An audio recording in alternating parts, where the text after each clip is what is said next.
What will we cover in this video? We will particularly look at keeping well in the lockdown.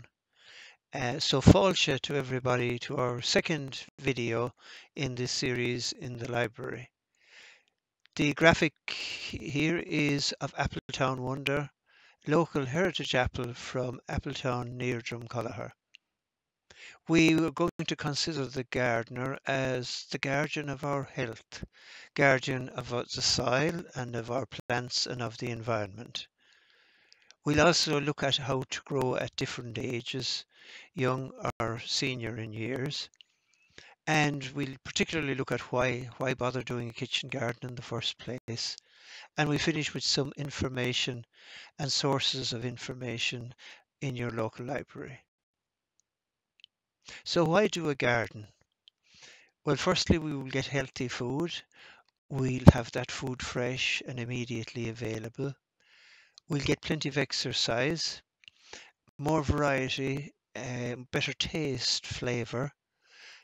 We would be able to compost and recycle up to 30% of what would be going into landfill.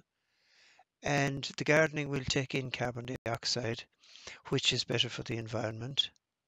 But most of all, it can be fun.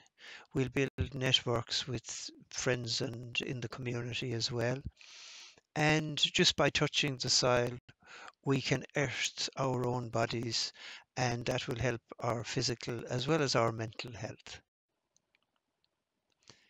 Nutrition, of course, is the key to health. And homegrown food grows very slowly, so it has more and better nutrients, and it has better flavors too. We need to build up our immunity, especially in times like this, and we have a wide range of up to 50,000 edible plants, but most of us only use a very few. The graphic here is of lots of varieties of salads, and this is the diet that's recommended in recovery from most illnesses. We can also garden at any age. The graphic shows a bed, which is a no-dig system. And all that's needed here is a good coat of compost covered with some material. And you make holes and you plant your potatoes or whatever plant you want to put in. And the system can be used with a lawn, so it saves time cutting grass, and the bed is usually warmer as well and much easier to manage as a raised bed. Of course, children love to garden, so in planting little seeds, they're going to learn patience because they won't germinate straight away. And they'll also learn how to care for small plants. It helps if you have small tools and if you choose tasty plants that grow reasonably quickly. In gardening, children will learn skills and confidence and, most of all, good eating habits. Guarding our soil is the key to good healthy plants and healthy food. And a good soil can be built on and made. You do need to give it nutrition itself, which can be in the form of a good compost or farmyard manure if you can lay hands on it. Of course, all our food ultimately comes from soil, and even a window box or a few pots can provide that vital ingredient to making healthy food. Grow it forward as seeds. These are packs which are available from your local library, and the pack includes beetroot and carrots and peas and tomatoes, as well as some greens. They are the easiest of them to grow with children, especially are peas and the Asian greens. But you could also try some sunflower and radish as well, which will grow particularly quickly. Carrots and onions, of course, make a great combination. Carrots you have to be careful with. There's a nice pack in the Grow Forward kit, which may be available too. Carrots don't like to be transplanted, and take a good while to germinate, sometimes up to 2 weeks. They store really well, of course, over winter, and they're well worth growing. If your area is very small, you're going to have to grow in containers, and you probably better to choose the biggest ones that you can manage, that you can lift, because they will need less watering through the warm summer days. You need good peat-free compost is the best, and just to be careful about the nutrition. They will need organic liquid feed from time to time. A hanging basket as well is very useful for tomatoes and strawberries grow really well when they're warm and high up.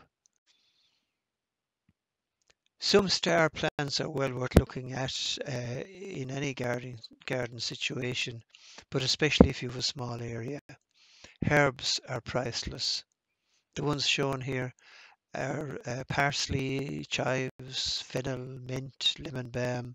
All of these will provide a range of nutrients and great flavors. And most of them are perennials as well. That means they last for several years. You can have salads all year round too with a bit of care, especially in the autumn and winter. The Asian salad mix here is quite easy to grow. And if you put the seeds in containers or start them off as small plants in a tray, and then you can transfer them into containers or milk cartons. And these are particularly attractive if you have children around. Salads generally are soft, so they can be prone to damage by slugs and need protection from a range of pests, slugs, and snails, especially. Protecting your plants, yeah, it's the weather is one issue. The wind, the cold, even frost. Um, the little mini tunnel shown here is very easy to construct, and it will keep the temperature from going too cold. You could also go for a bigger tunnel if you have space, and that'll allow you to grow right through the year. Insects, pests are very real, particularly things like cabbage white butterfly, carrot root fly. They can be reduced by clearing away dead material. Aphids, of course, there's a range of them who love little small growing plants. Garlic spray with a little bit of soap will help to keep down the aphid population as well. And having a range of wild plants around the area will also draw in predators to help to kill off some of the insect pests. Slugs are a worry for quite a few gardeners, and there's always an army of them hiding away in grassy places. So the advice is to clear away grassy patches close to your plants and to plant plants wherever you can, good strong ones instead of seeds. You can put down boards or beer traps, and the slugs tend to go in there as the daylight comes, and each morning you can clear out some of the offending creatures that way. Barriers are very useful for slugs. Bottles are featured here in this slide, but so is seaweed. Dry wood ash is good. They don't like climbing over sand or copper strips.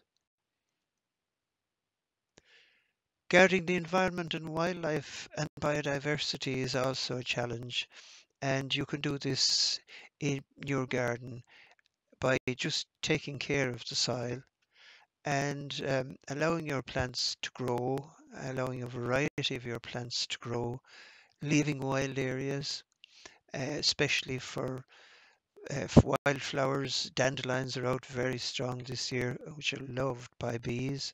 So it may be a good idea just to do paths instead of cutting the whole lawn. Resources and timing, quite important to grow yourself as a grower. And there is a whole community around that you can join once you start growing. There is a movement called community supported agriculture, which helps people to find food. Your local market stall would be a good place to start. Talk to the person there or to any good experienced gardeners. They're a great resource. And then there are a number of good websites which will guide you to Neighbour Food, which is based around the whole country now, will help you to get a weekly supply. So will some of the websites here like Urgency or the Organic College. Just to be careful, the cold weather can still come in May, so just watch the temperature and the weather forecasts. Beacons of hope. Yes, there are quite a few happening since particularly the last year. And some of the local ones in West Limerick are Kilmeady have a lovely community shop called Roots, which sells locally produced food, which can be ordered as a weekly box scheme as well. Tournafull and West Limerick too has a fine community shop called Homestead, and so have a number of health food stores and the co-op shop in Limerick as well. Your library has a lovely range of books. There's some of them listed here well worth looking at or ordering. Recently published is a very good one called Self-Sufficient Garden, Klaus Lattenberger. Seeds of Mindfulness, Fiona Nolan is just published as well. And there's a lovely year-round school organic garden for people who are dealing with children in a school setting or just children at home who want to grow more different times of the year. So talk to your local library, and these and lots of others are a good range there. So Sinead of this video, a word of buíochas to everybody for who's tuned in, and we hope you share the story of the garden and its power to transform our health and transform our landscape and our planet too. Míle buíochas, slán.